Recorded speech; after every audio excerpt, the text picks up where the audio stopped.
Sebelumnya teman-teman harus tahu nih apa yang dimaksud dengan sistem pencernaan. Sama-sama kita ketahui, sistem pencernaan merupakan serangkaian jaringan organ yang memiliki fungsi mencerna makanan. Sedangkan gangguan sistem pencernaan adalah sekelompok kondisi yang terjadi ketika sistem pencernaan tidak berfungsi sebagaimana mestinya. Nah, selanjutnya apa saja sih organ-organ sistem pencernaan? Organ sistem pencernaan yang pertama yaitu mulut. Mulut adalah bagian awal dari anatomi sistem pencernaan manusia yang berfungsi untuk menghaluskan makanan agar lebih mudah dicerna oleh organ pencernaan lainnya. Di dalam mulut, proses pengelolaan makanan juga dibantu oleh air liur yang mengandung enzim amilase untuk memecahkan karbohidrat menjadi glukosa. Organ selanjutnya yaitu kerongkongan atau esofagus. Kerongkongan merupakan saluran yang terdiri dari otot untuk menciptakan gerakan peristaltik agar mampu membawa makanan yang telah dihaluskan dari mulut menuju lambung. Saluran ini memiliki panjang 20 cm dan dilapisi oleh mukosa.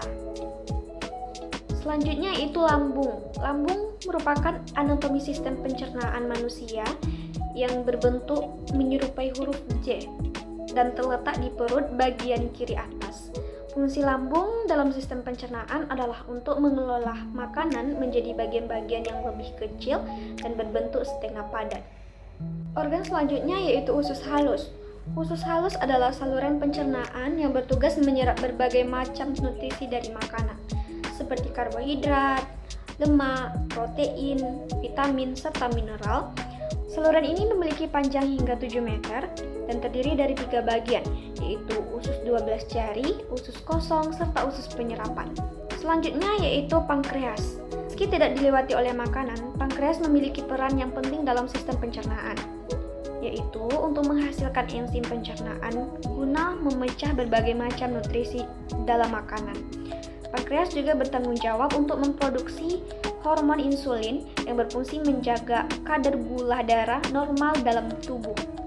Nah, organ selanjutnya yaitu hati. Serupa dengan pankreas, hati juga menjadi salah satu sistem pencernaan yang tidak dilewati oleh makanan. Organ ini berfungsi memproduksi cairan empedu untuk melarutkan lemak di dalam usus halus agar lebih mudah diserap oleh tubuh. Selain itu, hati juga bertugas menyimpan glikogen yang digunakan sebagai energi cadangan di dalam tubuh. Nah, organ selanjutnya yaitu kantong empedu. Kantong empedu adalah sistem pencernaan yang bertanggung jawab untuk menyimpan serta mengentalkan cairan empedu yang telah disekresikan oleh hati. Lalu, usus besar. Usus besar adalah saluran yang memiliki panjang sekitar 1,5 meter dan terdiri dari 3 bagian, yaitu sekum, kolon, dan rektum. Saluran ini yang menyerap vitamin, air, serta elektrosisa makanan sebelum membentuk feses. Organ selanjutnya yaitu rektum dan anus. Sistem pencernaan manusia yang terakhir adalah rektum dan anus. Rektum merupakan bagian terakhir dari usus besar yang berfungsi menyimpan feses sebelum dikeluarkan dari dalam tubuh. Jika sudah penuh, otot-otot di sekitar rektum akan berkontraksi untuk mengeluarkan feses melalui anus. Nah, gangguan sistem pencernaan yang sering terjadi apa saja sih? Gangguan sistem pencernaan yang pertama yaitu GERD atau gastroesophageal reflux disease adalah penyakit kronis pada sistem pencernaan lambung. Kondisi ini dapat terjadi ketika asam lambung naik kembali ke esofagus. Hal ini terjadi akibat melemahnya sphincter sehingga hal tersebut dapat menyebabkan iritasi pada esofagus. Nah, gejala pada penyakit GERD ini pertama itu merasakan sensasi terbakar di bagian dada yang terkadang menjalar hingga ke kerongkongan. Lalu, sensasi terbakar memberat setelah makan maupun berbaring juga dapat memperberat gejala. Sensasi tersebut juga disertai dengan rasa pahit dan asam di mulut. Lalu, nyeri pada tenggorokan dan suara juga menjadi serak. Lalu, kesulitan bernafas hingga mual dan juga bau mulut. Cara mengatasi penyakit GERD ini bisa dengan mengonsumsi obat-obatan yang ditentukan. Selain itu, juga diiringi dengan perubahan gaya hidup juga sangat penting dilakukan supaya gejala GERD tidak kambuh kembali. Untuk pencegahan penyakit ini juga bisa dengan menurunkan berat badan, berhenti merokok, hindari makan dalam porsi besar dan berat di malam hari. Kemudian bisa menghindari makanan pemicu seperti coklat, kafein, dan juga alkohol. Gangguan sistem pencernaan selanjutnya yaitu tukak lambung. Tukak lambung merupakan luka yang terjadi pada dinding lambung. Jenis gangguan pencernaan ini disebabkan oleh infeksi bakteri Helicobacter pylori atau efek samping menggunakan obat pereda nyeri dalam jangka panjang. Nah, biasanya gejala yang ditimbulkan pada tukak lambung yang pertama yaitu rasa nyeri di bagian ulu hati, mual dan muntah, perut kembung, sering bersendawa, dada terasa seperti terbakar, hilang nafsu makan atau mudah kenyang, berat badan turun, sulit narik nafas dan juga lemes. Cara mengatasi tukak lambung biasanya dengan antibiotik apabila tukak lambung disebabkan oleh bakteri. Lalu bisa dengan menghambat pompa proton dan obat penghambat reseptor H2 apabila tukak lambung disebabkan oleh obat antiinflamasi non-steroid untuk menurunkan kadar asam lambung. Lalu, obat yang berfungsi untuk mengurangi rasa nyeri secara cepat sebelum obat-obatan lainnya mulai bekerja. Nah, untuk pencegahannya bisa dengan mengurangi kebiasaan merokok, membatasi konsumsi alkohol, menjaga kebersihan makanan yang akan dikonsumsi, menghindari makanan mentah seperti daging mentah, dan juga berhati-hati dalam menggunakan obat antiinflamasi non-steroid. Gangguan selanjutnya yaitu batu empedu. Batu empedu merupakan contoh gangguan pencernaan yang terjadi akibat cairan empedu mengandung terlalu banyak kolesterol dan limpah sisa metabolisme. Gangguan ini juga dapat terjadi jika pelepasan empedu mengalami hambatan. Adapun gejala yang ditimbulkan biasanya rasa sakit yang tiba-tiba dan meningkat dengan cepat di bagian kanan atas perut. Rasa sakit yang tiba-tiba dan meningkat dengan cepat di bagian tengah perut, tepat di bawah tulang dada. Lalu sakit punggung di antara tulang belikat, sakit di bagian bahu kanan, mual atau muntah, nyeri batu empedu dapat berlangsung beberapa menit hingga beberapa jam. Radang kantung dan saluran empedu dan juga ikterus atau penyakit kuning. Biasanya cara mengatasi batu empedu ini yaitu dengan metode pengobatan batu empedu, meliputi operasi pengangkatan kantung empedu atau obat-obatan. Meskipun demikian, pemberian obat jarang dilakukan karena kurang efektif dalam mengatasi batu empedu. Cara pencegahan batu empedu dapat dicegah dengan mengonsumsi makanan tinggi serat dan menghindari makanan bersantan atau berminyak, membatasi konsumsi minuman beralkohol, berolahraga teratur, memperbanyak konsumsi cairan, dan menghindari diet terlalu ketat. Gangguan selanjutnya yaitu irritable bowel syndrome atau IBS. Sindrom iritasi usus besar adalah kelainan iritasi yang umum terjadi pada usus besar. Kondisi ini disebabkan oleh gangguan pada saluran pencernaan, namun tidak menunjukkan adanya kerusakan struktur jaringan. Gejala yang ditimbulkan biasanya seperti intensitas buang gas meningkat, perut kembung, tekstur feses tidak menentu, bisa keras atau lembek, lalu terdapat lendir pada feses, nyeri perut, kram, dan rasa tidak nyaman pada perut, lalu diare berair yang bisa lebih dari sekali dalam sehari, kemudian masih terasa mengganjal setelah buang air besar, dan sembelit, dan juga gejala yang dirasakan hilang timbul. Untuk mengatasi penyakit IBS ini, bisa dengan pengobatan medis yang dapat diberikan kepada pengidap IBS dengan memberikan obat-obatan seperti anti diare. Dan untuk pencegahannya bisa dengan menghentikan kebiasaan merokok, rutin berolahraga, minum air putih yang cukup, membatasi konsumsi kafein, memperbanyak konsumsi makanan berserat, dan juga meningkatkan kualitas tidur. Selanjutnya yaitu diare.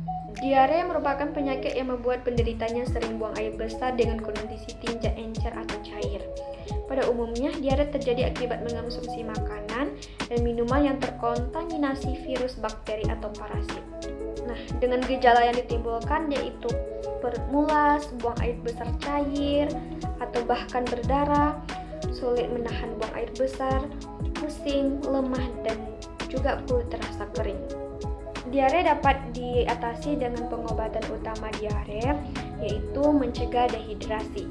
Dehidrasi adalah kondisi ketika cairan tubuh yang hilang lebih banyak daripada yang dikonsumsi. Pada kondisi yang lebih serius, dokter akan memberikan obat-obatan seperti obat antibiotik, obat pereda nyeri, dan obat yang dapat memperlambat gerakan usus. Untuk pencegahan diare, dianjurkan untuk selalu menjaga kebersihan diri dan makanan, misalnya dengan mencuci buah dan sayur sebelum dimakan, tidak mengonsumsi makanan atau minum air yang belum dimasak sampai matang, dan rajin mencuci tangan.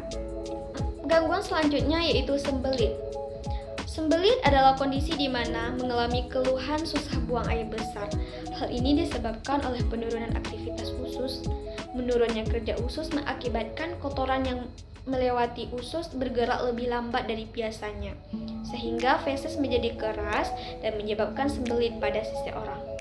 Sembelit biasanya menimbulkan gejala frekuensi buang air besar kurang dari 3 kali dalam 1 minggu, feses yang keras, mengejan saat buang air besar, merasakan ada hambatan di rektum yang mempersulit buang air besar, dan membutuhkan bantuan untuk mengosongkan rektum seperti menggunakan tangan untuk menekan abdomen atau jari untuk mengeluarkan feses dari rektum.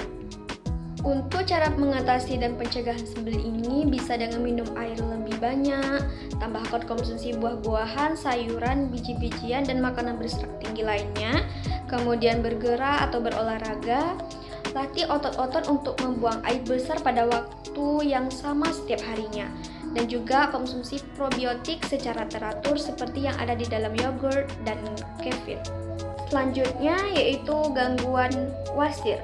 Wasir adalah pembengkakan atau pembesaran pada pembuluh darah di anus dan bagian akhir usus besar.